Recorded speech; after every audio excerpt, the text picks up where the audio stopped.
My sister laughed when I left my corporate job to start a farm. 3 years later, she brought buyers to try and force me to sell the land. Her hands started shaking when our lawyer revealed the $46 million company name. This is a story about how sometimes the people closest to you are the ones who try to tear you down the most, and how a quiet act of defiance can become the most powerful comeback imaginable. It's about fighting for your dreams when your own family labels them a joke and then watching them utterly shatter as you rise. Imagine standing at your own wedding, glowing with happiness, only to have your family publicly shame you for your life choices. That day, I learned my dream was a punchline to them. But what they didn't know was I was about to deliver the ultimate comeback. The restored barn shimmered with twinkling lights, but the magic I'd imagined was being crushed by a suffocating tension. My simple wedding dress, adorned with local wildflowers, felt like a defiant statement against the designer gowns of my family. Micah, my new husband, squeezed my hand, his quiet confidence a steady anchor as my parents shifted uncomfortably on our hay bale seats. My mother, lips pursed, traced the edge of an appetizer plate like it tasted sour. My father checked his watch for the third time in 15 minutes. Only our truest friends and the local farmers seemed to genuinely get the beauty of the wildflower strings and the stories whispered by the weathered barnwood. Then, the sharp ring of silver against glass cut through the murmurs. My sister Celeste stood, champagne flute raised, her dress probably costing more than our entire reception. My stomach clenched. Her perfect smile didn't quite reach her eyes. To my little sister, she announced, her voice carrying across the suddenly quiet barn, who chose mud over Manhattan. A nervous titter rippled through the guests. Micah's hand tightened around mine. May a simpler life bring you the contentment that success brings the rest of us. Her words landed like slaps across my face. My father chuckled, nodding, while Mother arranged her face into what she thought was an appropriate wedding smile. Only Harper, my younger sister, watched with a flat, observant expression that missed nothing. Father stood next, champagne sloshing. To Marley and her, unique choices, while not the path we envisioned for our daughter, we've learned to accept that she marches to her own drummer. Heat crawled up my neck as whispers spread through the crowd. Micah's MIT agricultural engineering degree and my master's from Northwestern apparently counted for nothing when paired with calloused hands and soil under our fingernails. Something deep inside me shifted. 5 years of their constant disapproval, their quiet judgment, it all crystallized into a resolve as hard as January ground. I rose slowly to my feet. The barn fell completely silent. Thank you for those words, I said, my voice steadier than I felt. Here's to finding out who really stands by you when there's nothing flashy to prove. I saw Celeste's smile falter for just a second. Micah stood beside me, solid as an oak. 6 months earlier, I'd walked away from a promising environmental policy position in Chicago.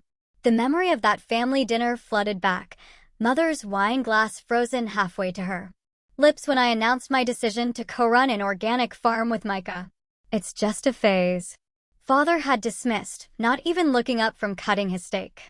Celeste's laughter still rang in my ears. Playing farmer until you come to your senses? Only Harper had asked genuine questions about our actual plans. The divide in our family stood in sharp relief tonight. Celeste, with her MBA and investment advisor husband Damien, hovered near my parents, champagne glasses never empty. They measured worth through stock portfolios and zip codes. Harper moved between groups, caught in the middle, but offering me small smiles of support when our eyes met. I watched my successful family members cluster, speaking in low voices while glancing at what they called the dirt.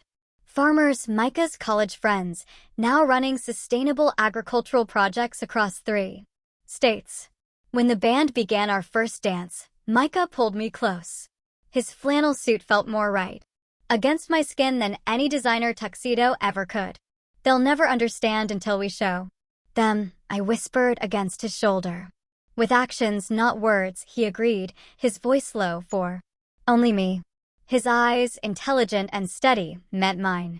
Let's see who's still standing in 5 years. I leaned into him, drawing strength from the hands that could both calibrate precision, irrigation systems, and tenderly transplant seedlings.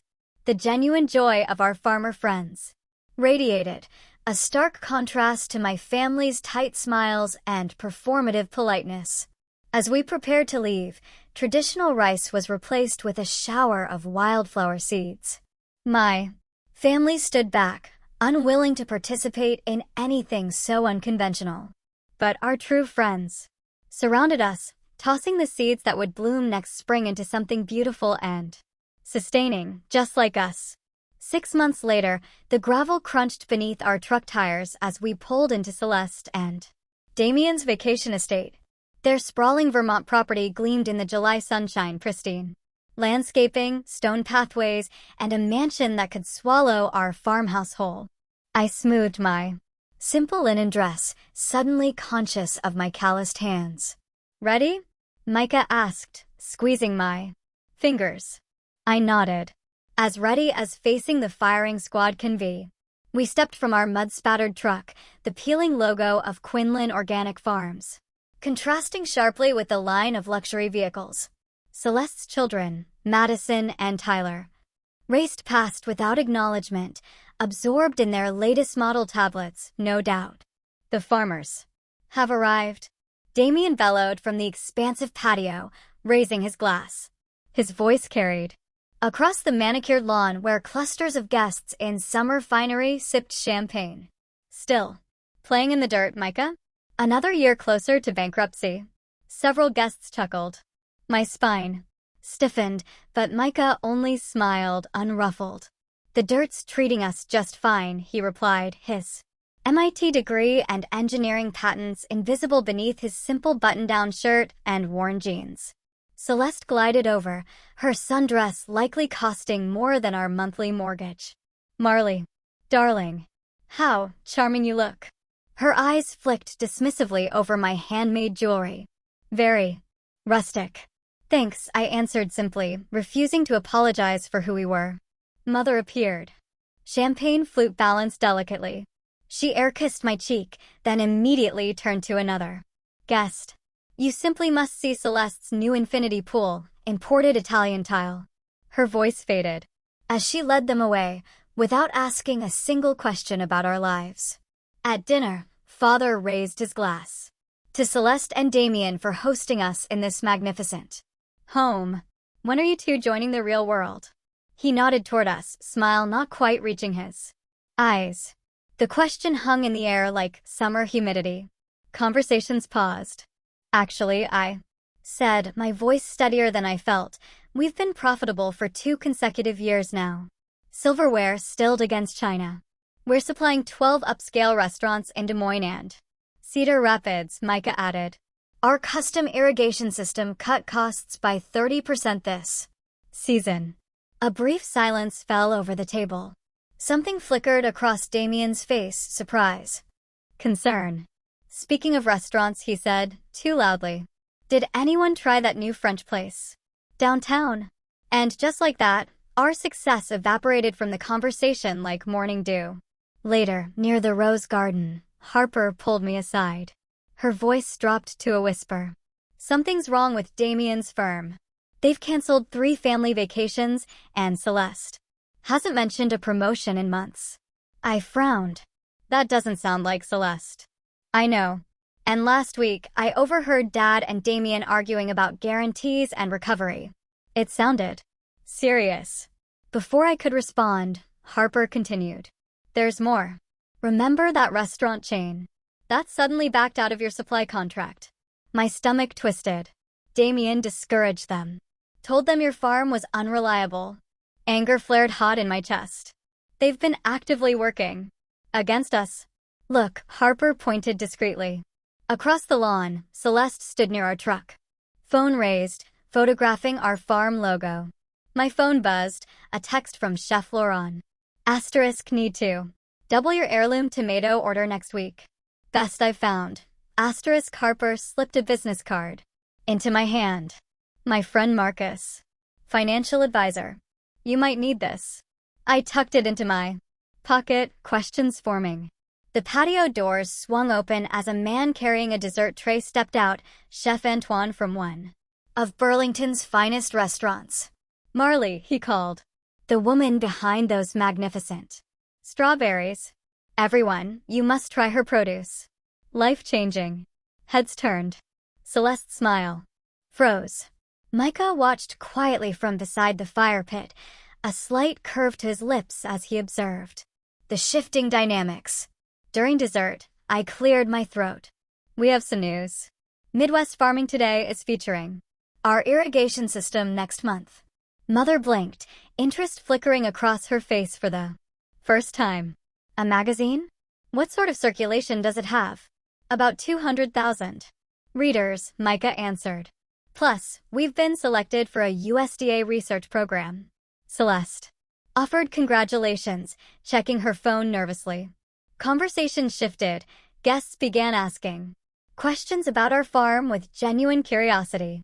Damien's joy tightened as he watched his usual audience drift toward us. As twilight fell over the estate, I noticed the subtle shift. Guests lingering near us instead of Celeste, asking about sustainable farming rather than stock portfolios. Mother actually asked about our crop rotation. Father mentioned our farm to his golf partner with something approaching pride. The dirt farmers were suddenly worth listening to. On the drive home, stars bright above the winding Vermont roads, Micah reached for my hand. They still don't see us, I said quietly. No, he agreed, but others are beginning to. I watched the darkness between the trees, wondering what else my family might be hiding and what they might do when they discovered what we'd been concealing all along. 3 years after the ups and downs, Mother's voice on the phone carried that artificial brightness that always signals trouble. Just a little family business matter, dear. Tomorrow at 2. The way she said it left no room for refusal. Micah and I exchanged glances across the kitchen table. 3 years into our marriage, he read my family's patterns as clearly as I did. We'll be there, I told her, already feeling the familiar tightness in my shoulders. The next afternoon, we pulled into my parents' circular driveway behind Celeste's gleaming Audi. Harper's modest sedan sat almost apologetically beside it. The sight of all 3 siblings, summoned at once, sent a cold ripple down my spine.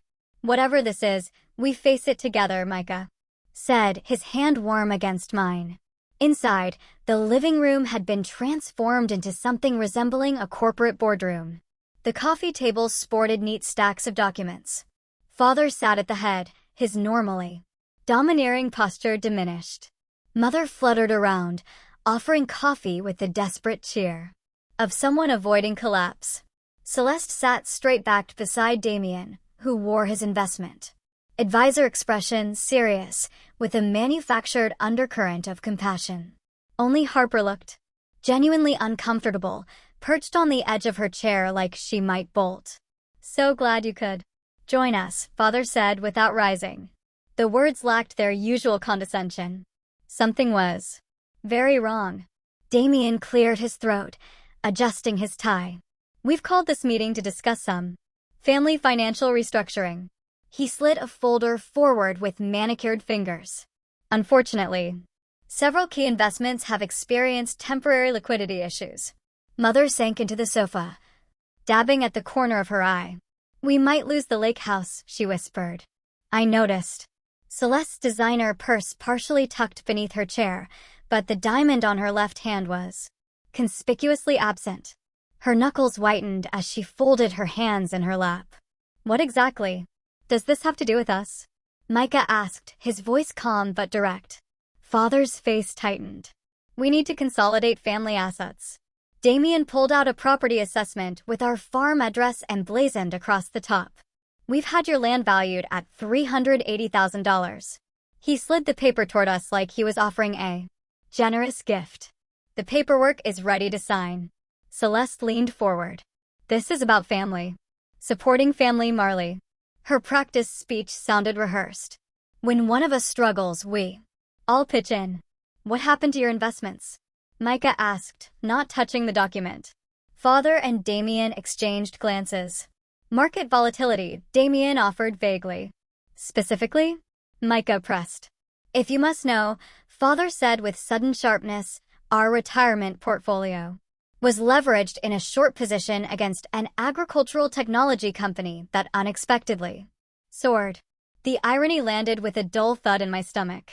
They lost money betting against the very industry that supports our livelihood. We need an answer today, Damien added, tapping his watch. The buyers won't wait. I felt something shift inside me, the same crystallization I felt at our wedding when they humiliated us with their toasts. Looking at their expectant faces, I saw the truth.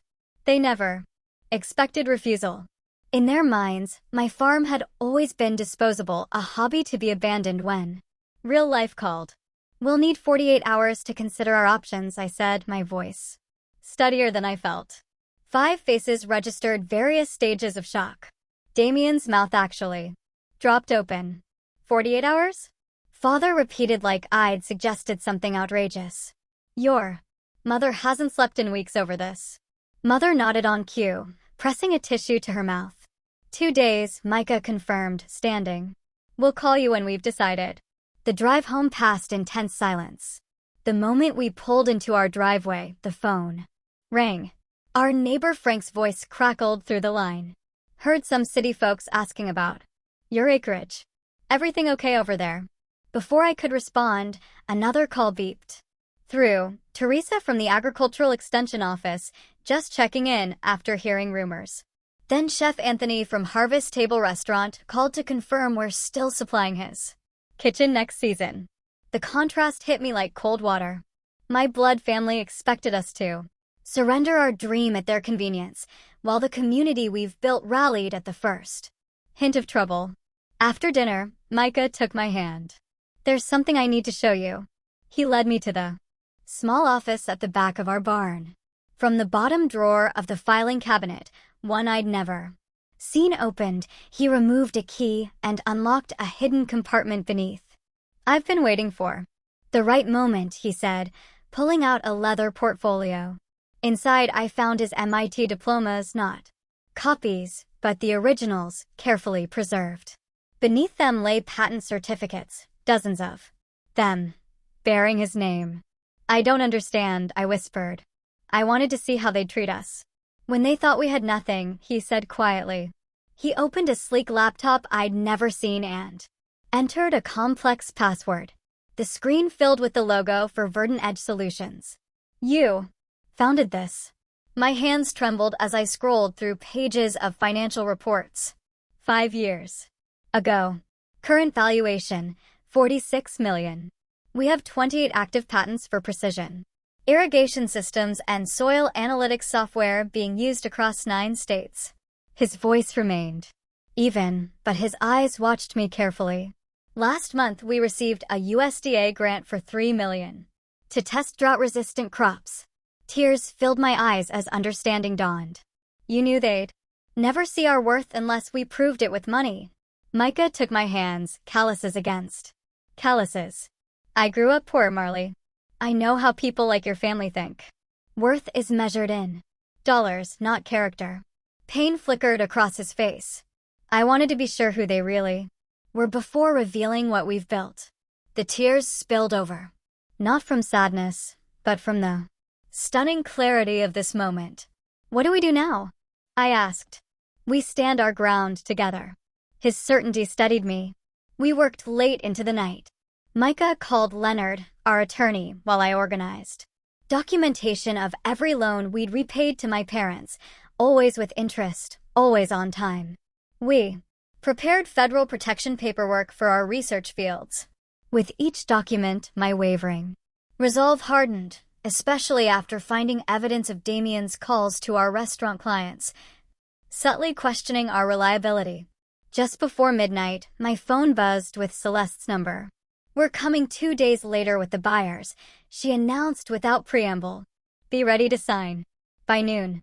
After I hung up, Micah and I exchanged looks across the table covered with papers, documenting both our legitimacy and my family's betrayal. Let's prepare the barn for visitors, he said with quiet determination. Leonard arrived early the next morning, reviewing our strategy one final time. His confidence in our position gave me strength. Sometimes silence isn't surrender, he reminded us. It's preparation for the perfect moment. I watched the sunlight spread across our fields, the morning dew catching fire. For 3 years they mocked what we built. Tomorrow, they'll understand exactly what they asked us to sell. 2 days later, the gravel crunched under tires as Celeste's luxury SUV led 3 other vehicles up our farm driveway. I stood in the barn doorway, watching them approach through morning fog that clung to our fields. My hands, usually dirt-stained, were clean beneath crisp shirt cuffs. Beside me, Micah adjusted his tie, a rare sight that still made my heart skip. "They're bringing reinforcements," I murmured as my parents emerged from the second car, followed by Harper. A teenage girl climbed from Celeste's vehicle, my niece Tiffany, whom I'd barely seen in 2 years. Behind them, 2 professionally dressed strangers carried portfolios. One held a notary stamp. "Right on schedule," Leonard said from behind us, his silver hair catching sunlight. As he arranged papers on the conference table we'd positioned where hay bales usually sit. The polished wood surface looked starkly out of place against weathered barn boards. Damien strode toward us, confidence etched in every step. His smile faltered briefly when he spotted Leonard. "Morning, Marley," he said, eyes darting to our formal attire, the conference table, the distinguished man now standing beside us. "We brought the paperwork to make this as painless as possible." Micah extended his hand. "Coffee? Might be good before we discuss verdant edge matters." A flicker of confusion crossed Damien's face. My mother approached, embracing me stiffly while whispering, "Please don't make this difficult, sweetheart." They settled at the table, Damien producing a folder of pre-filled contracts. Post-dated. Checks peeked from between the pages, insultingly small amounts stretched over 5 years. "Let's be quick about this," Father said, glancing at his watch. "The buyers have another property to view this afternoon." Celeste guided Tiffany forward. "Remember how close you two were when she was little? Her college fund is what's at stake, Marley." My mother dabbed at invisible tears. 40 years of marriage, and we might lose everything. The house where you grew up." Father leaned forward, voice dropping. "This is what family does, Marley. We support each other when times get tough." The barn door swung open, revealing a woman in a USDA jacket who nodded at Micah. "Just dropping by to check those test field markers," she announced, lingering by the table. Leonard cleared his throat, methodically arranging documents before each family member. Harper, who hadn't spoken, slid her chair closer to mine. My mother's eyebrows lifted in surprise. A local banker appeared in the doorway. "Morning, folks. Just dropping off those loan approval documents you requested, Micah." Leonard stood, smoothing his tie. "This land belongs to Verdant Edge Solutions Incorporated. It has for 3 years now." He slid across documentation showing every parental loan repaid within 18 months of our wedding. Federal research protection makes forced sale impossible under agricultural preservation statutes. Micah spoke quietly. "I founded Verdant Edge before we married. I serve as CEO." Damien's face strained of color as Leonard pushed forward another document. "The agricultural company you shorted last quarter? Verdant Edge Solutions." Each word fell like stone on marble. "Current valuation, $46 million. Damien tugged his collar, Adam's apple bobbing. "There must be some mistake." My mother collapsed into her chair, turning to Father with dawning suspicion. Celeste's perfect composure cracked around the edges, her fingers trembling as she reached for water. "Did Uncle Damien lose my college money?" Tiffany asked, her voice slicing through the uncomfortable silence. I stood, feeling taller than I had in decades of family gatherings. "We have records of every dismissive comment, every sabotaged business connection." The words flowed without anger, just clarity. "Every time you called us dirt farmers while Damien was actively undermining our Reputation with restaurant clients. Micah placed their most recent tax filing on the table. We became profitable while you were still mocking our hobby farm at Christmas dinner. Harper broke her silence. I've known something was wrong for months. The numbers never added up. Leonard gestured to the USDA officer. The test fields here are part of a $3 million drought-resistant crop program. The government takes interference with research projects quite seriously. Damien's tie hung loose around his neck now. Father's face reddened with each revelation. Only Celeste still attempted composure, though her eyes darted between her husband and her crumbling parents. I met each family member's gaze directly. For the first time, none of them looked down at me. Coffee? I offered again, my voice steady as the land beneath our feet.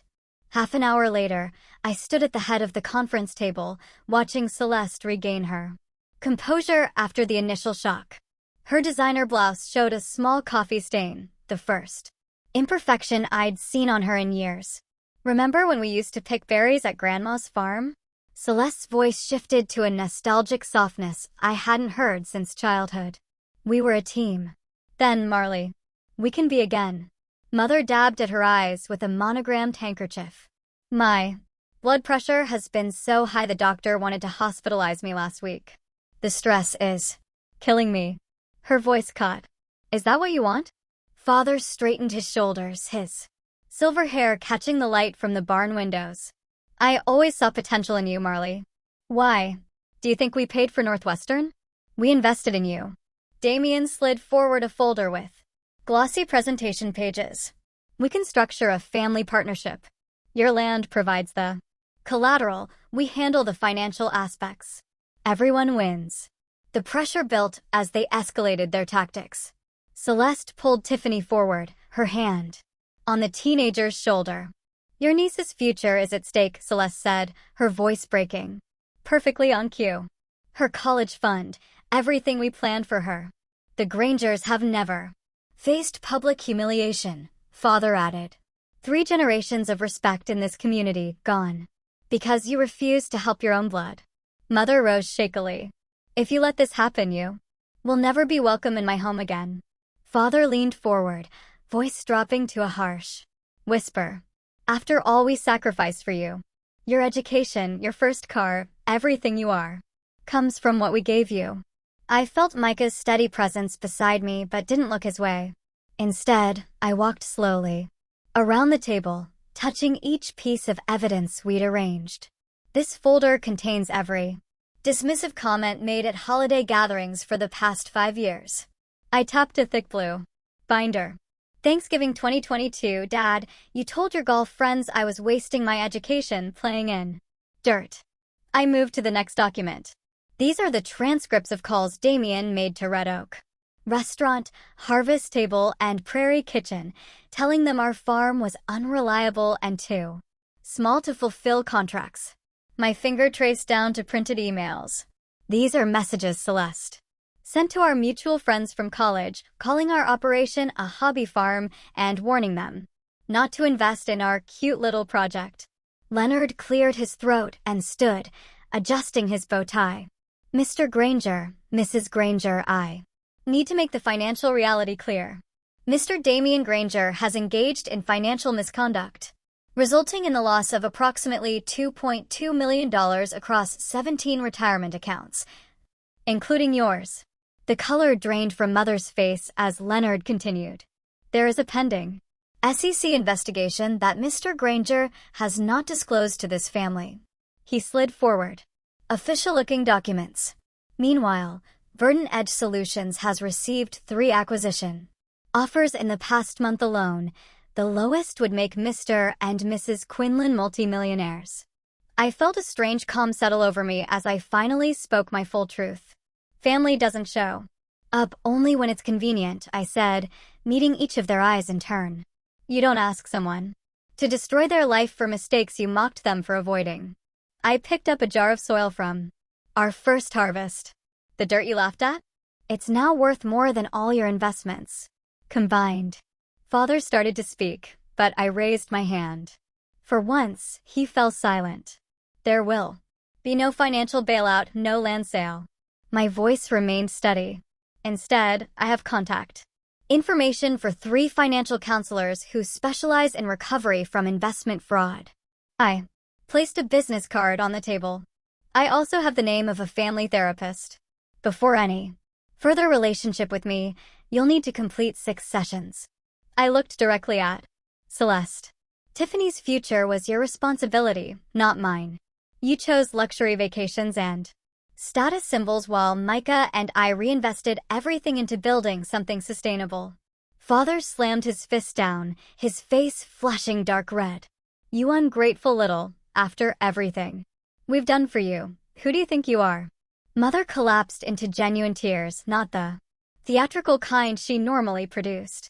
She looked at Father with something I'd never seen before, doubt. Damien stood, straightening his tie. I have contacts. I can fix this. The SEC investigation is a misunderstanding.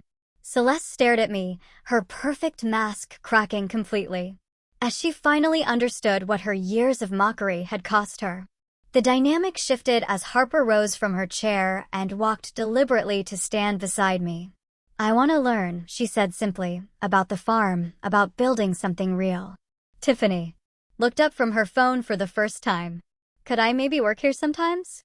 In summer. The USDA officer who had been quietly observing whistled low. Mrs. Quinlan, that irrigation system prototype is remarkable. The water conservation metrics alone would qualify you for the innovation grant. Leonard smiled slightly. National Sustainable Agriculture magazine wants to feature your story next month, they called this morning. Celeste gathered her purse, eyes downcast. Father helped Mother to her feet, their movements stiff with shock and anger. Damien collected his now useless contracts. They filed out without further words, the convoy of expensive cars kicking up dust as they retreated down our long driveway. Only Harper remained, perched on the edge of a chair. Is there a way forward? For me. I watched my parents' car disappear around the bend, feeling Micah's arm slip around my waist. The harvest always reveals what you've truly been planting all these years, I said quietly. At present, I shield my eyes against the afternoon sun as 20 agricultural students trail behind me through rows of experimental drought-resistant corn.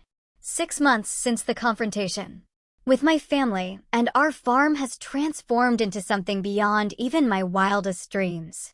The irrigation sensors communicate with weather prediction algorithms, I explain, pausing to let them take notes.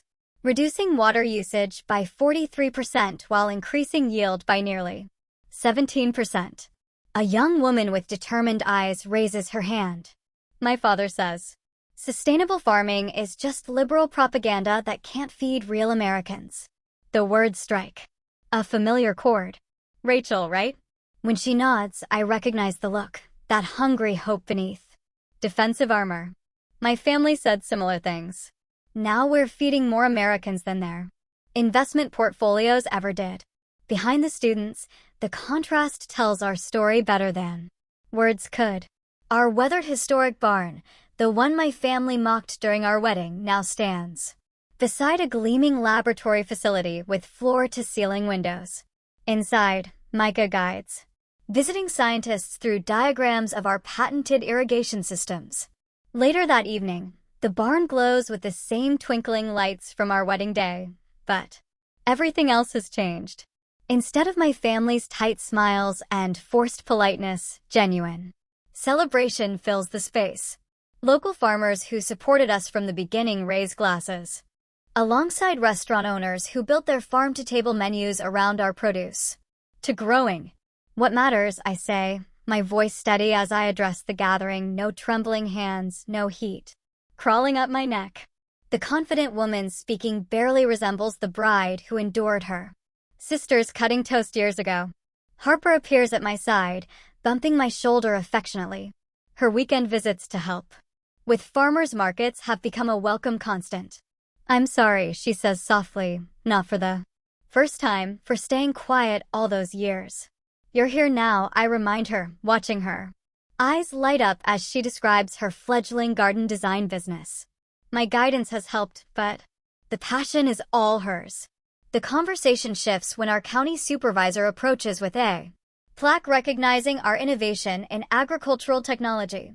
Last month, the governor visited to acknowledge the rural jobs we've created. Neighboring farms now implement our water conservation techniques, transforming the county into what national media has dubbed America's sustainable heartland. Rachel, the student from earlier, finds me near the dessert table. My parents think farming is for people who couldn't hack it in the real world, she confesses. We've established a scholarship, I tell her, for students whose families don't support their agricultural dreams. Her expression, equal parts disbelief and hope, reminds me why we started hosting community classes and building a network for first-generation farmers. Harper brings news that adds a strange punctuation to our celebration. Celeste and Damien separated last week, she says, and Mom and Dad asked if they could visit to see what you've built. Micah joins us, his hand finding mine. What do you think? Boundaries, I say after a moment. Clear ones. As guests depart, we walk to the highest point on our property. The setting sun paints golden light across fields stretching toward the horizon, green squares of innovative crops spreading like hope across what was once dismissed as worthless dirt. I kneel and scoop rich soil into a mason jar, a small seedling nestled within. My hands, still calloused and work-worn, have never felt more capable. Micah shows me the expansion plans on his tablet, drought-resistant crops that could transform farming in climate-vulnerable regions. Success isn't what they think it is, I say, watching the last light fade. It's knowing the difference between what grows and what only appears to grow. The farm they mocked has become the foundation for something that may feed millions, and that is a harvest worth every tear.